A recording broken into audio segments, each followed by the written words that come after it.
Hola, ¿qué tal? Les saluda Roberto Niembro y le doy la más cordial bienvenida a su programa Tus Derechos, un espacio destinado a la difusión y reflexión sobre la cultura de los derechos humanos. El día de hoy vamos a platicar sobre el reconocimiento y protección de los derechos de las niñas, niños y adolescentes. En el año 2019, el Banco Mundial reportó que aproximadamente el 25.6% de la población mundial son niñas, niños y adolescentes, de los cuales 1 de cada 6 viven en situación de pobreza y pobreza extrema. Estos efectos además esta situación se verá además agravada por los efectos del COVID. Para la discusión de este tema tenemos la fortuna de contar con una experta y dos expertos en la materia. En primer lugar, presento a Mónica González Contró, quien es niñóloga, investigadora en el Instituto de Investigaciones Jurídicas del UNAM y profesora de la Facultad de Derecho de la Universidad. Bienvenida, Mónica.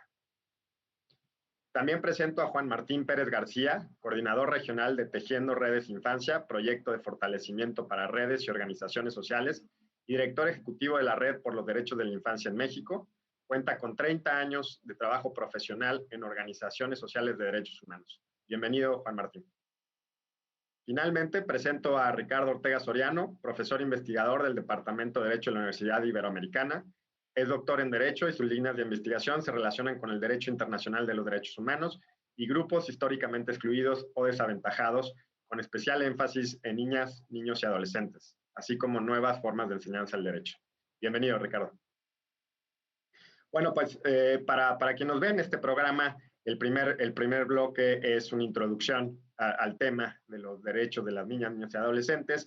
Y quería empezar contigo, Mónica. ¿Cuáles son esos, digamos, en términos generales, esos derechos que prevé tanto nuestra Constitución como la Convención de los Derechos del Niño suscrita por el Estado mexicano? Pues muchísimas gracias, muy buenos días a todas y todos. Bueno, creo que los derechos que corresponden a niñas, niños y adolescentes, pues son los derechos que corresponden a todas las personas por el hecho de serlo, como lo establece el artículo 1 constitucional, además de derechos específicos y ciertas garantías especiales para el ejercicio de estos derechos, ¿no? Tenemos que tomar en cuenta también que en algunos de estos derechos específicamente, niñas, niños y adolescentes tienen limitaciones en el ejercicio, pero que de ninguna manera debe considerarse excluidos precisamente de la titularidad, porque el artículo 1 señala muy claramente que son todas las personas las que gozan de estos derechos reconocidos en la Constitución y en los tratados internacionales. Entonces, bueno, derechos desde pues, a la educación, a la vida, al desarrollo, pero también a la participación, derecho a la información, una ciudadanía entendida de una manera mucho más amplia que la simple ciudadanía legal, el derecho a tener una familia, ¿no? Ciertos derechos de prioridad por su condición de personas en desarrollo. Pero hay que decir también que pese a estar reconocidos tanto en la Constitución como en los tratados internacionales, de repente tenemos, ¿no? Esto pues que en el derecho muchas veces influye mucho más que el mismo reconocimiento, que son ciertas percepciones sociales hacia este grupo que hace que estos derechos no puedan ejercerse de la manera adecuada. Y esto es particularmente importante en el caso de niñas, niños y adolescentes, porque diversos estudios de percepciones sociales, pero también algunas manifestaciones, nos llevan pues a concluir que muchas personas no conocen estos derechos, personas adultas me estoy refiriendo, pero además tampoco creen, ¿no?, que los niños y niñas deban tener estos derechos y deban de tener estas posibilidades para su ejercicio, ¿no? Entonces tenemos aquí pues divorcio entre lo que establece la norma jurídica, la Constitución y los tratados y las percepciones sociales. Y tenemos también un punto que quisiera resaltar, que es que pese a tener también reconocidos estos derechos en la Constitución y en los tratados internacionales, carecemos en México todavía de medios eficaces para que niñas y niños puedan acceder tanto al ejercicio de estos derechos como también a su justiciabilidad cuando estos son vulnerados, porque normalmente pues estos son mecanismos demasiado técnicos que exigen precisamente la intervención de otras personas, ¿no? Entonces, pues tenemos un escenario complejo, por lo cual es muy importante que tanto niñas, niños y adolescentes conozcan estos derechos, lean la convención, lean la Ley General de Derechos de Niñas, Niños y Adolescentes, que precisamente pues baja estos contenidos a una legislación secundaria, pero también que haya un conocimiento por parte de las personas adultas de los derechos que efectivamente tienen estas niñas, niños y adolescentes, independientemente, ¿no?, del ejercicio de la patria potestad, pues que siempre es una condicionante pues por la forma en que están construidos nuestros sistemas jurídicos para el ejercicio de estos derechos. Gracias, Mónica. Ricardo, ¿por qué cuando hablamos de niños y niñas hablamos de un grupo en situación de vulnerabilidad? ¿En qué consiste y a qué se debe que nos referimos en ese término? Gracias, Roberto. Aquí me gustaría acotar quizás dos aspectos, ¿no? El primero tiene que ver con que hablar de niñas, niños y adolescentes, ¿no?, implica hablar de personas que tienen una serie de características en términos de desarrollo emocional y cognitivo que son diferentes a las que tenemos las personas adultas. Es decir, las niñas y los niños se encuentran en un proceso de desarrollo que eventualmente les lleva a tener ciertas características que se distinguen de, por ejemplo, la forma como pensamos las personas adultas, ¿no? Las niñas y los niños tienen un pensamiento concreto, no cuentan con una capacidad de abstracción, suelen vivir el mundo desde una perspectiva egocéntrica, desde la cual explican el mundo, y esto se distingue de manera notoria respecto a la situación de las personas adultas, ¿no? Entonces, lo primero que quiero poner sobre la mesa es que hay diferencias entre personas adultas y las niñas, niños y adolescentes. Y esas diferencias deberían generar a cargo del Estado, de las autoridades y de las personas una serie de obligaciones distintas a las que existen frente a las personas adultas en términos de asegurar que puedan ejercer sus derechos, ¿no? Entonces, lo primero que quiero poner sobre la mesa es un dato que implica hablar de diferencias más que de vulnerabilidad, ¿no? Porque muchas veces se suele pensar en niñas, niños y adolescentes como sujetos esencialmente vulnerables. Y lo que me parece que habría que reconocer es que el Estado tiene una serie de obligaciones en función de las características diferenciadas que tienen niñas, niños y adolescentes. Otra cosa es que esas condiciones diferenciadas, debido a que el mundo se construye desde la perspectiva de las personas adultas y que muchas veces no suelen tomarse en consideración las necesidades particulares que enfrentan las niñas, niños y adolescentes, es que se generan condiciones de exclusión. Y entonces me parece que esas condiciones de exclusión ubican en posición de vulnerabilidad muchas veces a las niñas, niños y adolescentes. Si a eso le sumamos, por ejemplo, contextos particulares de niños que viven en pobreza, la situación particular por razones de género que enfrentan las niñas y adolescentes, ¿no?, respecto a cierto tipo de violencias derivadas de una cultura patriarcal y que genera exclusión hacia las mujeres, o si a eso le sumamos, por ejemplo, la condición de pertenencia a comunidades indígenas, nos vamos a dar cuenta que existen una serie de factores que interseccionan en generar una agravante en las condiciones de exclusión y vulnerabilidad que enfrentan las niñas, niños y adolescentes. Pero el dato más importante que quiero poner sobre la mesa es que si existe una serie de obligaciones que tenemos como sociedad frente a las niñas y los niños, tiene que ver porque en buena medida tenemos que ser capaces de entender que niñas y niños poseen una serie de características diferenciadas que nos implican una serie de obligaciones para evitar excluirlas de la protección jurídica. Gracias, Ricardo. Juan Martín, hay un tema también, digamos, introductorio que es importante. La concepción del cambio de paradigma cuando hablamos de derechos de niños y niñas, digamos, a diferencia de una concepción tradicional, si lo ponemos de alguna manera, sobre la relación entre adultos y niños y niñas. ¿A qué se refiere eso? Sí, hace 31 años que nuestro país, como el mundo entero, se sumaron a la Convención sobre los Derechos del Niño. Este instrumento lo que hace es un tránsito de ver a los niños, niñas y adolescentes como objetos de protección y trascender a reconocerles como sujetos de derechos. Es decir, hay un concepto que nos puede ayudar de manera más reciente a contemplar, a preverlo de una manera diferente, que es la equivalencia humana. Tanto Mónica como Ricardo han aportado elementos para ello y esto implicaría que independientemente del empaque literalmente, de la edad, de nuestro cuerpo y demás, valemos lo mismo como personas. Lamentablemente aquí viene otro factor en esta ruptura de paradigma, que es el de carácter cultural. Tenemos desde el derecho romano en el 532, donde el pater familia era dueño literalmente de las mujeres, de los animales, de sus propiedades y de la descendencia. No existía el concepto de infancia o de niñez. Y esto, digamos, se ha mantenido a lo largo de los siglos y lamentablemente aún cuando hemos avanzado normativamente, la discriminación estructural, la narrativa cultural sigue tratando a niños y niñas como inferiores, como propiedad de los padres y de las madres. Y esto permite que incluso, aun cuando la normativa pudiera partir desde esta equivalencia humana, las prácticas institucionales llevan a que incluso los propios juzgadores o las personas expertas en derecho no tengan el enfoque de derechos de infancia, algo similar a hablar de mujeres o juzgar sobre mujeres, pero no tener la perspectiva de género. Necesitamos en consecuencia reconocer que esto tiene un carácter cultural, pero que el tránsito, la exigencia es de carácter jurídico.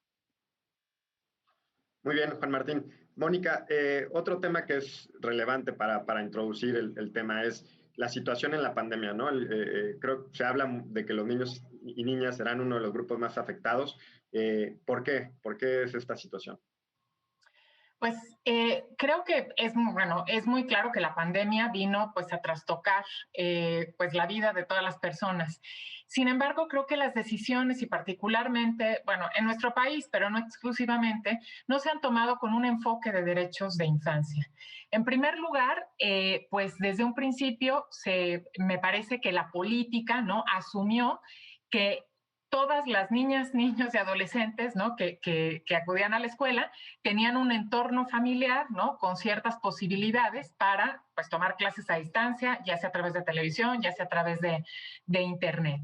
Entonces, volvemos, ¿no?, a reforzar esta visión cultural de la cual hablaba Juan Martín, ¿no?, y también a la que es una de las causas de exclusión de las cuales habla Ricardo, ¿no?, de que niñas y niños son propiedad de la familia y que no son personas en términos de derecho público, es decir, de una responsabilidad del Estado, sino que padres y madres son los encargados de garantizar como ¿no?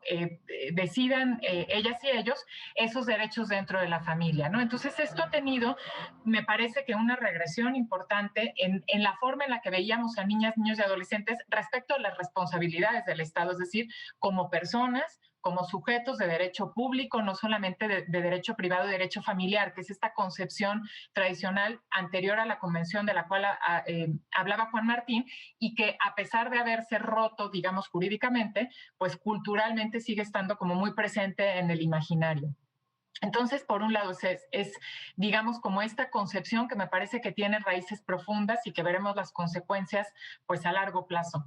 Por otra parte, también, pues, no se ha tomado un enfoque de derechos respecto de las necesidades de niñas y niños en el tema de la socialización, en el tema de lo que implica para ellos en primer lugar, pues, quienes puedan mantener la cuarentena y también aquellos y aquellas, ¿no?, cuyas familias tienen que salir a trabajar y que viven, según refleja una consulta que hizo la Comisión de Derechos Humanos de la Ciudad de México, mucha ansiedad respecto de lo que pueda pasar a los padres fuera de la casa, ¿no? Tampoco ha habido una adecuada comunicación respecto de pues, lo que es la pandemia, lo que es el virus en los medios de comunicación. Esto es algo también muy frecuente que vemos que los políticos no se refieren y no hablan con niñas y niños más allá de ejercicios puntuales y anecdóticos, ¿no?, que pueda darse en el Día del Niño, en donde se comunican la situación de la pandemia también en un lenguaje adecuado. Podemos ver, por ejemplo, también en otros países, ¿no?, especialmente países europeos, que las escuelas han estado abriendo y cerrando intermitentemente, es decir, no se ha dado un confinamiento o un cierre absoluto de las escuelas, como ha ocurrido en México. Y sin tomar en cuenta pues lo que implica para una niña o niño o adolescente, pues en las edades y en esta condición en la que Ricardo hacía referencia, el estar aislados precisamente del espacio más importante de socialización fuera de la familia, que es la institución educativa. Entonces creo que lo que generará la pandemia veremos pues en no muy largo plazo las consecuencias. Y hay otras consecuencias también, pues que estamos viendo ahorita respecto, por ejemplo, de la salud mental, que tampoco es algo que se ha cuidado mucho, respecto de lo cual haya una política pública de atención contundente, digamos, y focalizada respecto de lo que ha implicado por todas las situaciones que viven las infancias en nuestro país, porque no es lo mismo la pandemia en una colonia, digamos, de clase media de la Ciudad de México, a cómo está viviendo la pandemia una niña indígena en Rarámuri, en la Sierra Tarahumara, ¿no? O en Chiapas. Entonces, me parece que esto es algo que no se ha visibilizado, pero tampoco ha habido el interés precisamente en poner a niñas y niños en el centro de las decisiones de política pública respecto de la pandemia. Bueno, es momento de hacer un primer corte. Me quedo con la reflexión, esta última reflexión. Han sido participaciones que nos ponen sobre la mesa, por un lado, la importancia tanto del ordenamiento jurídico, que digamos eso lo tenemos, luego la importancia del cambio cultural, pero también la necesidad de políticas públicas orientadas a cumplir con estos derechos, ¿no? O sea, es un fenómeno bastante complejo que además se reitera en cada uno de nuestros programas cuando hablamos de derechos humanos de distintos grupos, que requieren de una aproximación bastante más compleja que solo la jurídica. Bueno, le recordamos a quienes nos están viendo que estamos platicando sobre derechos de los niños, niñas y adolescentes. Ya regresamos, mándenos sus comentarios a #JusticiaTV y a mi cuenta de Twitter, rniembro1.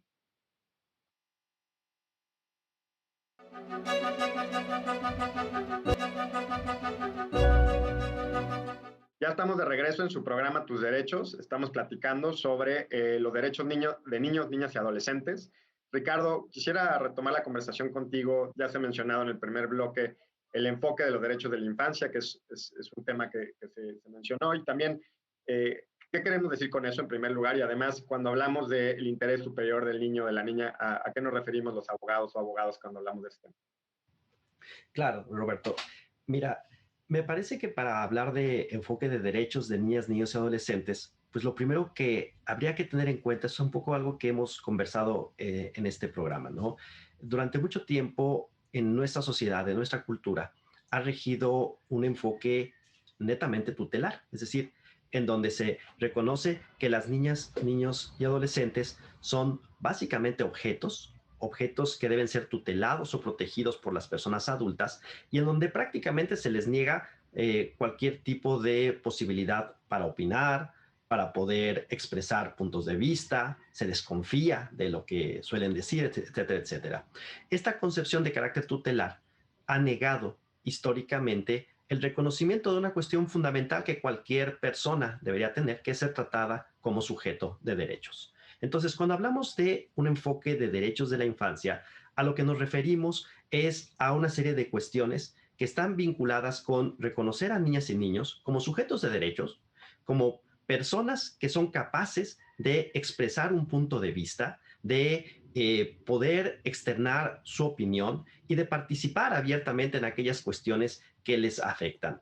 Este enfoque de derechos de la infancia, fundamentalmente, y lo decía Juan Martín hace un momento, fue reconocido plenamente en el ámbito del derecho internacional a través de la Convención de Naciones Unidas sobre Derechos del Niño del año 1989, y aunque se han dado pasos importantes en los ordenamientos jurídicos para reconocer este enfoque, en la práctica vemos que subsisten pues muchas visiones orientadas con el antiguo paradigma tutelar. Por ejemplo, si revisamos la legislación civil, en muchos estados, nos vamos a dar cuenta que se sigue tratando a las niñas y los niños como entes que no tienen capacidad para participar en procesos judiciales, que no tienen capacidad para ejercer sus derechos, y entonces se genera una suerte de contradicción respecto a las obligaciones internacionales, ¿no? Entonces, la perspectiva de derechos de la infancia incluye, por supuesto, este reconocimiento del carácter de niñas y niños como personas, como sujetos de derechos, la obligación del Estado para tratarlos en condiciones de igualdad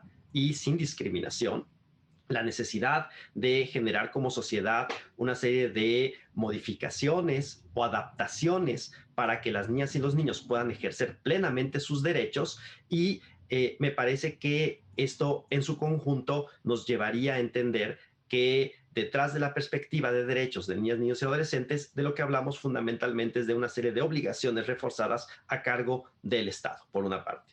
Hablar de interés superior también es un tema muy interesante, porque el concepto de interés superior, al ser tan amplio, si se habla del interés superior de las niñas y los niños, y pues esto por sí mismo no nos dice gran cosa. Y desgraciadamente muchas veces esta idea del interés superior se ha utilizado para encubrir posiciones, ¿no?, o perspectivas de las personas adultas que tratan de imponer, ¿no?, su voluntad o sus principios morales por encima de los derechos de las niñas y los niños. Creo que hablar de interés superior implica poner en el centro los derechos, la integralidad de los derechos de las niñas y los niños, y tomar decisiones que generen beneficio para este conjunto integral de derechos de ellas y ellos, no solamente en una situación presente, sino a largo plazo. Entonces, hablar de interés superior es hablar de interés superior de los derechos de las niñas y los niños, y evitar que con este concepto, por ejemplo, se traten de encubrir cierto tipo de imposiciones que muchas veces provienen de la perspectiva de las personas adultas, que tratan de imponer cierto tipo de consideraciones o definiciones personales para hacerlas pasar como si fuesen en beneficio de las niñas y los niños. Gracias, Ricardo, por tu comentario. Juan Martín, uno de los temas que comentaba Ricardo era el derecho a la participación de niños, niñas y adolescentes, y particularmente también en procedimientos judiciales. ¿En qué consiste este derecho? Sí, hay que, digamos, retomando esta noción del interés superior de la niñez, entendiendo que no es, además de que es un principio, es un, digamos, es un marco de referencia, y también ese mismo es un derecho, no se ve aislado, tiene que estar vinculado con otros de los 3 principios rectores de la Convención sobre los Derechos del Niño, que se refiere a la no discriminación, a la supervivencia y desarrollo y a la participación. Es decir, vinculando en esta interdependencia de los principios rectores, podríamos en consecuencia tener el interés superior de la niñez. Desafortunadamente, como comentábamos, las prácticas culturales históricas han llevado a que niños y niñas vivan una discriminación estructural permanente, prácticas tutelares, como ya ha comentado también Ricardo, donde la voz de ellos vale menos que la de una persona adulta. Suele explicar que en la cultura patriarcal, además de machistas, somos adultocentristas, también clasistas, racistas y binarios. Pero me gustaría insistir puntualmente en el ámbito de la participación. Esto implicaría reconocer un articulado o conjunto de derechos que cruzan con acceso a información, con poderse crear una opinión propia, por libertad de expresión, por no recibir injerencias arbitrarias a partir de su mirada, y el que su voz sea tenida en cuenta en todos los temas que les afectan. Este conjunto de derechos que están cubiertos en la Convención sobre los Derechos del Niño permitiría en los hechos que los tratemos con equivalencia humana y que no pese menos su voz, por ejemplo, en los procesos judiciales, que la de una persona adulta. Tenemos miles de historias donde el agresor o el perpetrador, cuando es el testimonio solo del niño o la niña, queda en desventaja porque la cultura tradicional, la cultura adultocéntrica, prioriza el valor del mundo adulto sobre la visión y la mirada de niños, niñas y adolescentes. Así es que tenemos un gran desafío en ello. Mónica, hay también un tema vinculado con lo que acaba de decir Juan Martín y Ricardo, que es la autonomía progresiva de niños, niños y adolescentes. ¿A qué nos referimos con eso cuando consideramos que es conveniente la participación, pero ¿qué consiste la autonomía progresiva?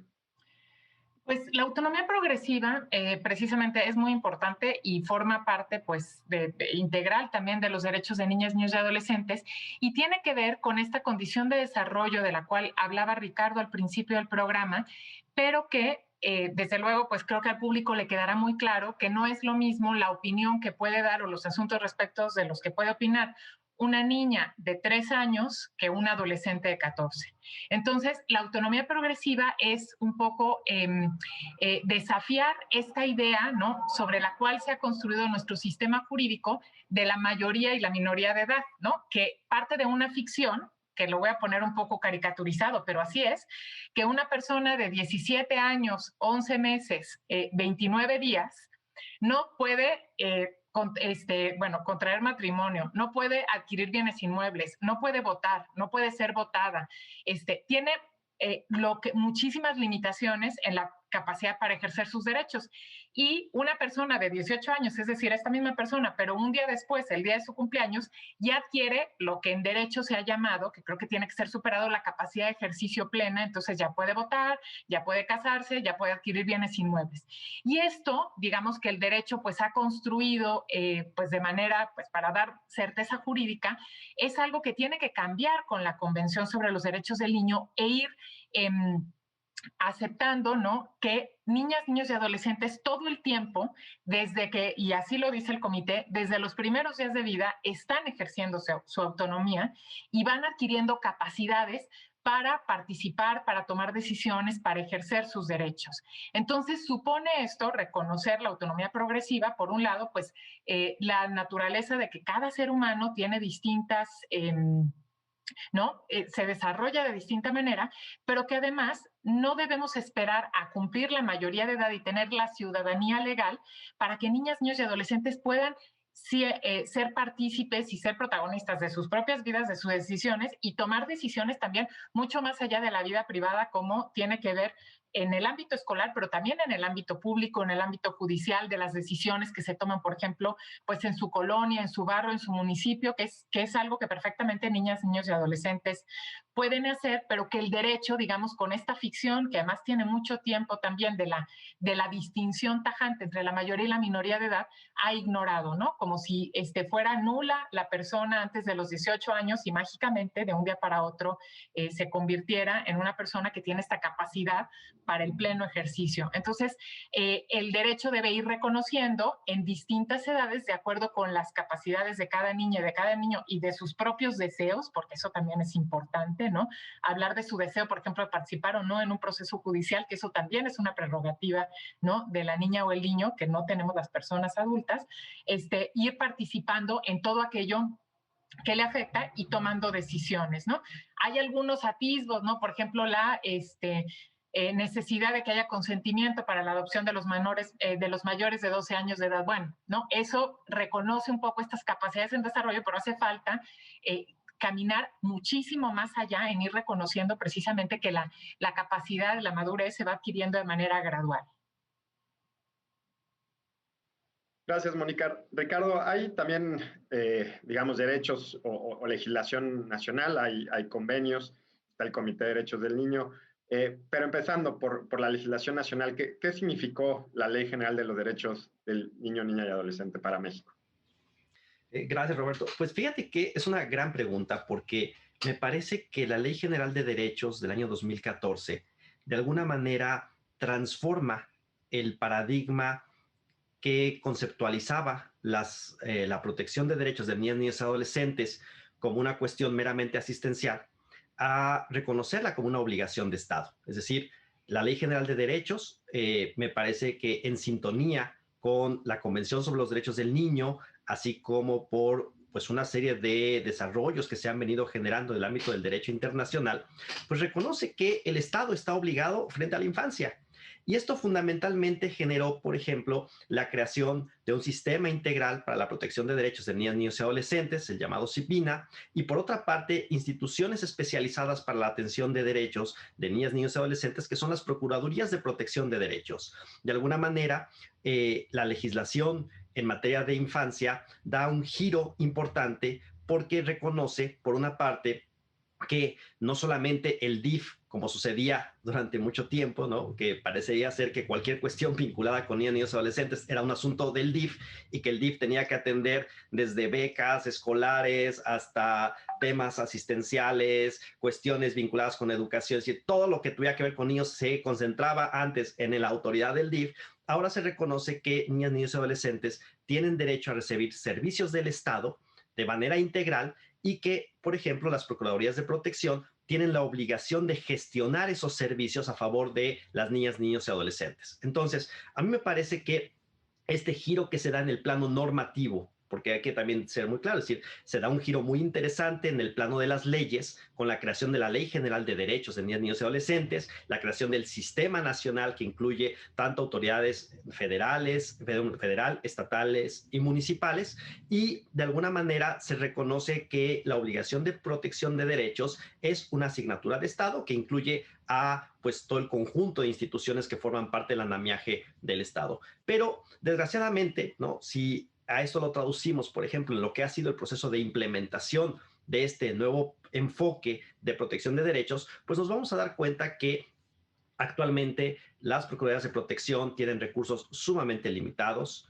no cuentan con la infraestructura necesaria para atender a todas las niñas, niños y adolescentes que requieren la intervención o la protección de sus derechos, y que adicionalmente se siguen manteniendo muchas inercias que siguen pensando en la agenda de niñas, niños y adolescentes como una lógica más bien de carácter asistencialista y no como un tema de protección de derechos, en donde el Estado tiene la obligación de fortalecer los procesos de desarrollo de niñas, niños y adolescentes y el desarrollo a partir de los principios que ya comentaron tanto Mónica y Juan Martín establecidos en la Convención sobre los Derechos del Niño, ¿no? Entonces, creo yo que si bien es cierto, dimos un paso muy interesante hacia la transformación y la creación de una serie de entidades especializadas en la protección de derechos de la infancia, me parece que el gran reto que tenemos ahora es darle contenido a esas instituciones, darle condiciones adecuadas, infraestructura suficiente y respaldo institucional para que puedan llevar a cabo su trabajo y romper las viejas inercias de los paradigmas asistencialistas que pues siguen pensando en la agenda de niñas, niños y adolescentes como una agenda que pues no contempla una prioridad a nivel nacional, ¿no? Entonces, creo que desde esta perspectiva, el gran reto que tenemos es ahora hacia la implementación y la consolidación de un sistema que me parece además ubica a México en un punto importante respecto a otros países que han adoptado sistemas de protección integral con características más o menos similares. Gracias, Ricardo. Juan Martín, sobre este tema mencionaba Ricardo el sistema integral de protección. Pues, ¿pudieras ahondar un poco más? ¿Cuáles son sus retos? ¿Cuáles son sus oportunidades para el futuro? Sí, bueno, hay que recordar que ya el Comité de Derechos del Niño de Naciones Unidas, en su observación general número 5, denominada Medidas Generales de Aplicación, apuesta a la necesidad de tener una institucionalidad. América Latina, el mundo entero, pero América Latina avanzó en los últimos 30 años en marcos normativos, en muchos casos bastante progresistas, pero no necesariamente en institucionalidad. Tal y como apuntaba Ricardo, se quedaron atrapados la gran mayoría en el paradigma asistencial o en los niños y niñas en lo que conocemos en la doctrina de situación irregular. Ha sido un camino largo, se ha logrado avanzar y por eso es un parteaguas en México en 2014, porque sí se hace un salto en el paradigma y en el diseño institucional. Ya veníamos trabajando con el Instituto Interamericano del Niño, de la OEA, y otros organismos internacionales, la definición de los sistemas nacionales de garantías de derechos, que después en la ley, digamos, se logró traducir como Sistema Nacional de Protección Integral de Niñas, Niños y Adolescentes, que esencialmente implica una red, así como tal, de carácter federal. En el caso de mexicano tenemos acciones con el gobierno federal, 32 gobiernos estatales y más de 2.467 municipios. De tal suerte que el CIPINA, en el acrónimo, es este entramado de mecanismos de coordinación para que las distintas dependencias del Estado mexicano, los distintos órdenes de gobierno, municipio, entidades federativas y la federación misma, se articulen para cumplir el marco de derechos. En realidad, lograr la instauración de esta institucionalidad ha sido un proceso que ha llevado mucho tiempo, que lo encabezó con un gran éxito Ricardo Bucio, y que lamentablemente hace un par de semanas ha concluido su proceso y estamos ahora, y hay que decirlo, en riesgo de retroceso de esto que hemos ganado como, digamos, país, como Estado, y que había sido insistentemente recomendado por organismos internacionales. Termino con un comentario de la importancia.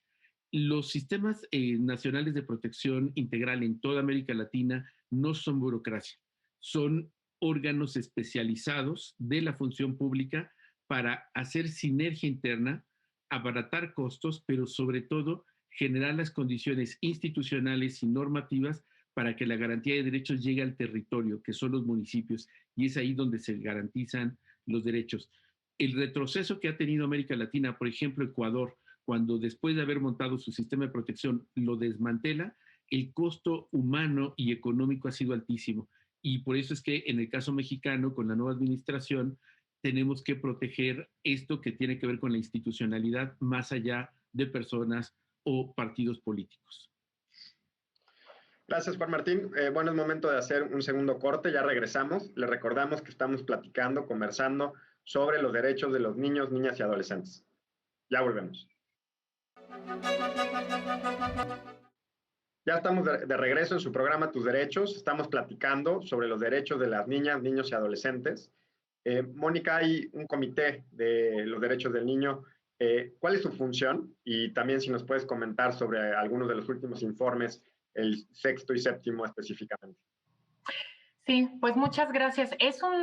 Digamos, es muy importante, creo que para el público conocer la función del Comité sobre los Derechos del Niño, que pues es un comité que al ratificar cada país, en este caso México, la Convención sobre los Derechos del Niño, el Estado que firma se compromete a presentar informes primero a los 2 años y posteriormente cada 4 años, sobre la implementación y el cumplimiento de la Convención sobre los Derechos del Niño pues en el ámbito interno. Como bien se ha mencionado, México ratificó la Convención sobre los Derechos del Niño en 1990 y a partir de entonces pues, ha tenido la obligación de presentar estos informes. El comité, que está conformado por expertos independientes de todas partes del mundo y que tiene la sede en Ginebra, ¿no? Que está el Alto Comisionado de Naciones Unidas para los Derechos del Niño, para los Derechos Humanos, pertenece precisamente a este sistema de derechos humanos de Naciones Unidas, el Comité sobre los Derechos del Niño. Y entonces México pues ha presentado varios informes y en este momento estamos en un momento muy importante porque acaba de presentar el Estado mexicano el sexto y séptimo informe combinado sobre la implementación de la Convención sobre los Derechos del Niño en el ámbito interno. ¿Qué es lo que sigue? México, bueno, el comité revisa el informe y después hay una serie de audiencias en donde participa el Estado mexicano, pero también organizaciones de sociedad civil que quieran presentar informes alternativos, digamos, con información adicional o información pues, que muchas veces presenta otra visión sobre el cumplimiento de la convención a la asumida por el Estado. Y finalmente, después de hacer una revisión muy profunda, el comité emite observaciones finales a los estados partes. ¿Qué son estas observaciones finales? Pues la agenda de los derechos de niñas, niños y adolescentes para los siguientes años, para los siguientes 4 años, ¿no? Que tocará presentar el siguiente informe. Entonces es muy interesante porque en los informes cuarto y quinto que se presentaron pues hace 4 años, 5 ya va a ser, el Comité sobre los Derechos del Niño precisamente manifestaba en relación con esto que se decía que era calificaba como una buena noticia la aprobación de la ley general, pero manifestaba que el Estado mexicano tenía que trabajar fuerte en el cumplimiento de esa ley, en la instalación del sistema, en la instalación de las procuradurías de protección que también contempla el sistema de las cuales hablaba ya Ricardo, y tanto a nivel federal como estatal y municipal, así como pues de programas ¿no? en materia de derechos del niño, políticas públicas y bueno, en fin, es un documento muy interesante que aborda pues desde el tema de violencia, educación, en fin, todos los derechos de niñas, niños y adolescentes. Y en este momento, pues se presentó este informe, pero fue justo antes de esto que señalaba ahorita Juan Martín, ¿no?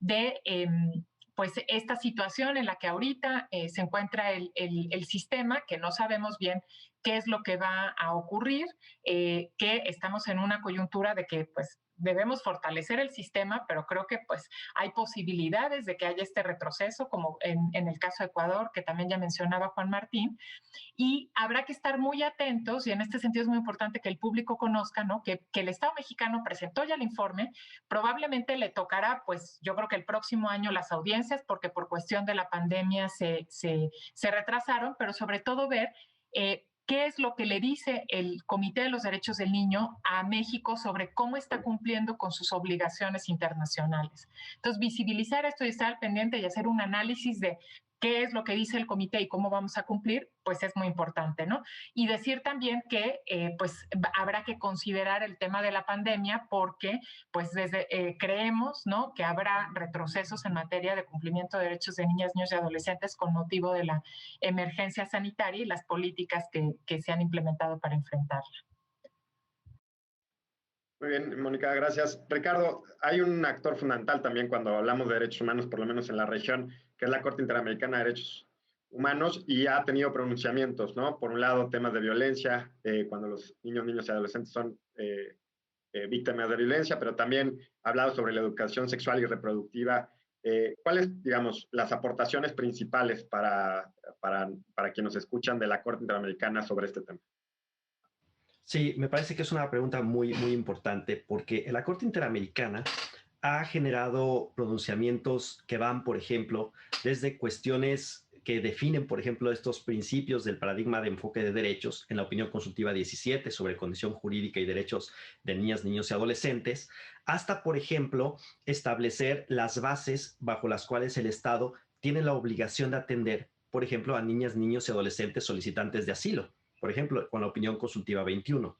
Esa opinión consultiva, por ejemplo, fue muy importante, ha sido muy importante en la región para reconocer que el Estado tiene una serie de obligaciones para identificar necesidades de protección de la niñez migrante y adoptar una serie de medidas para su protección. Por ejemplo, me parece que de las consecuencias más importantes que se han generado respecto a la opinión consultiva, pues tienen que ver con una serie de ajustes que al menos en el plano normativo se han venido generando en México. Hay una reforma muy reciente de este año que estableció la prohibición de detención en estaciones migratorias a niños, niños y adolescentes migrantes, que me parece es un avance en sintonía con el contenido de la opinión consultiva 21. Pero por otra parte, la Corte Interamericana ha resuelto cuestiones fundamentales, por ejemplo, en relación con la participación de niñas y niños que son testigos en procesos penales. En un caso contra Nicaragua, la Corte Interamericana estableció el caso BRP contra Nicaragua, la Corte Interamericana estableció una serie de parámetros que el Estado tiene que adoptar para evitar la revictimización de aquellas niñas y niños que participan como testigos en procesos de carácter penal. La Corte Interamericana también se ha pronunciado, por ejemplo, respecto al impacto diferenciado que suelen tener los procesos de justicia en casos como guarda y custodia, definición de temas de parentalidad, caso Fornerón o Furlan, familiares contra el Estado de Argentina, casos, por ejemplo, vinculados con temas de acceso a la educación y prohibición de discriminación, como el acontecido en relación con una niña que producto de una serie de negligencias médicas por parte del Estado contrae VIH y luego sufre una serie de condiciones de exclusión y de falta de acceso a la educación, que es el caso González Yuy contra el Estado de Ecuador, que, por ejemplo, nos revelan un aspecto, pues un espectro muy amplio de decisiones de la Corte Interamericana para la protección de una serie de derechos relacionados con niñas, niños y adolescentes. Entonces, la Corte Interamericana ha sido un referente fundamental que ha permitido el desarrollo de una serie de obligaciones del Estado en temas muy específicos y que han generado, por ejemplo, en el caso mexicano, una serie de impactos interesantes para la modificación de ciertos comportamientos o ciertas perspectivas por parte del Estado. Gracias, Ricardo. Juan Martín, antes de irnos a nuestra ronda de conclusiones y reflexiones finales, también quería saber tu opinión sobre cómo ha sido la incorporación de las observaciones generales del Comité de Derechos de los Niños en México, ¿no? ¿Cuál ha sido esa incorporación? Si ha tenido algunas dificultades o si es que han sido incorporados a nuestro sistema jurídico. También, por ejemplo, si quisiera resaltar alguna decisión jurisdiccional que te valga, que quieras hacer algún comentario. Sí, muchísimas gracias. Bueno, en nuestro país se acumula más de 170 recomendaciones del comité a lo largo de estos años y su incorporación ha sido muy, muy escasa. Destacaría sin duda como una de las más importantes la aprobación de la Ley General de Derechos de Niños, Niñas y Adolescentes, la creación del Sistema Nacional de Protección Integral y obviamente algunas derivadas, pero el proceso ha sido bastante lento. Tenemos mucha resistencia institucional para lograr incorporarlas, sobre todo en lo que corresponde al carácter federal de nuestro país. Traducirlo en las entidades federativas y en los municipios, ahí no hemos alcanzado. Sigue en gran pendiente todo aquello que tiene que ver con participación de niños, niñas y adolescentes, la atención a todos los grandes temas de violencia armada, desaparición, homicidios, sigue todavía pues con datos terribles en términos de los indicadores. Y por otra parte, el presupuesto va contrario a las recomendaciones, los recortes presupuestales son totalmente contrarios a las recomendaciones del comité. Y permíteme decirte, Roberto, que además de las recomendaciones están las observaciones generales del comité que acabamos de comentar, tanto Mónica como Ricardo, que son también elementos en el control de convencionalidad difuso de nuestro país por el artículo 1 constitucional, también de observancia obligada. Lamentablemente no estamos teniendo esta implicación. Casi todo se queda atrapado en el discurso, en la narrativa del gobierno federal, y esto no se ve como si las recomendaciones no tuvieran una implicación directa en los municipios o en las entidades federativas. Así es que necesitamos, tal y como lo establece la convención, máxima publicidad y un claro seguimiento a las recomendaciones con indicadores. Esto ha sido un reclamo permanente que hemos tenido con el gobierno federal, porque sin indicadores, sin una ruta de implementación de las recomendaciones, pues terminan solo en llamados a misa. Gracias, Juan Martín. Bueno, pues es tiempo de irnos a nuestra última reflexión. Muy brevemente, Mónica, si nos quieres dar tus conclusiones. Muchas gracias. Pues no, resaltar la importancia de conocer los derechos de niñas, niños y adolescentes, de exigir su cumplimiento y la obligación del Estado mexicano de emprender acciones concretas también para cambiar estas percepciones sociales, esta cultura que tenemos, que es una cultura misopédica, ¿no? Yo lo creo así, que discrimina a niñas, niños y adolescentes y no les reconoce su calidad de personas titulares de derechos como todos los seres humanos y las personas tal como lo establece el artículo 1 constitucional. Gracias, Mónica. Ricardo.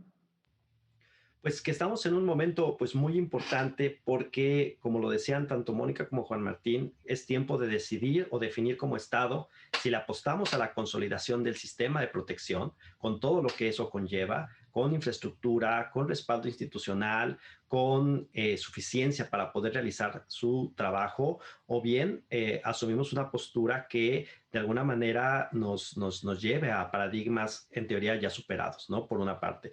Por otra parte, me parece que desde el ámbito del Poder Judicial, tenemos todavía que seguir fortaleciendo los procesos de incorporación de los estándares, es decir, revelar a través de las acciones judiciales que las obligaciones del Estado en materia de protección de derechos de niñas, niños y adolescentes son una realidad, ya que en la actualidad niñas y niños siguen experimentando una serie de obstáculos y de violencia cuando quieren acceder a los sistemas de justicia, por lo cual es fundamental que se adopten medidas necesarias desde la judicatura. Y esto me parece que nos lleva a un tema también muy importante y es la necesidad de adoptar enfoques multidisciplinarios.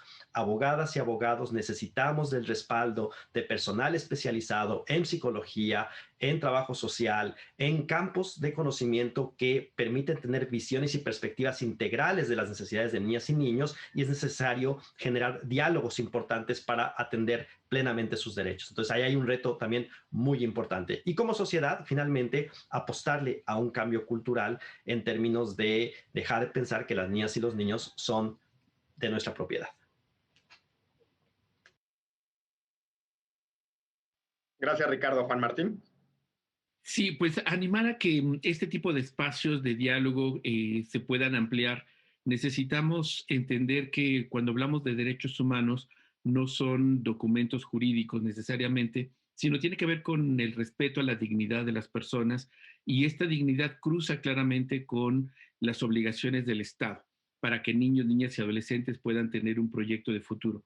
De ahí que en perspectiva necesitamos fortalecer al Estado mexicano, a sus instituciones, y que no dependan de cambios administrativos o electorales, porque esto no solamente debilita nuestra ya frágil democracia, sino sobre todo representa una violación a los acuerdos y a los tratados internacionales y a nuestra propia Constitución. El artículo 4 es explícito cuando habla que en toda actuación de autoridades y del Estado tiene que colocarse el interés superior de la niñez por delante, y esto sigue violentándose todos los días. Así es que tengamos como referencia, como brújula, el artículo 4 constitucional, el artículo 1 constitucional, y seguramente cualquier acción que realice el Estado y en consecuencia su fortalecimiento beneficiará directamente a niños, niñas y adolescentes, que son 38 millones de ciudadanas y ciudadanos, 1 de cada 3 habitantes en México. Así es que no podemos pensar que un país crece, se desarrolla y se fortalece si se ignora, se trata de manera distinta o incluso se vulneran los derechos de 1 de cada 3 habitantes. Bueno, pues muchas gracias por estas reflexiones finales. Hemos llegado al final de nuestro programa. Bueno, hay muchos pendientes por hacer, muchos retos por delante.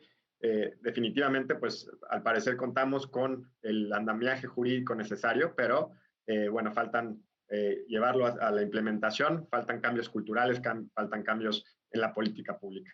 Pues les recordamos y les agradecemos que nos hayan acompañado. Este es su programa, Tus Derechos, un espacio destinado a la reflexión y difusión de la cultura de los derechos humanos. Mándenos sus comentarios a #JusticiaTV y a mi cuenta de Twitter, rniembro1. Hasta la próxima.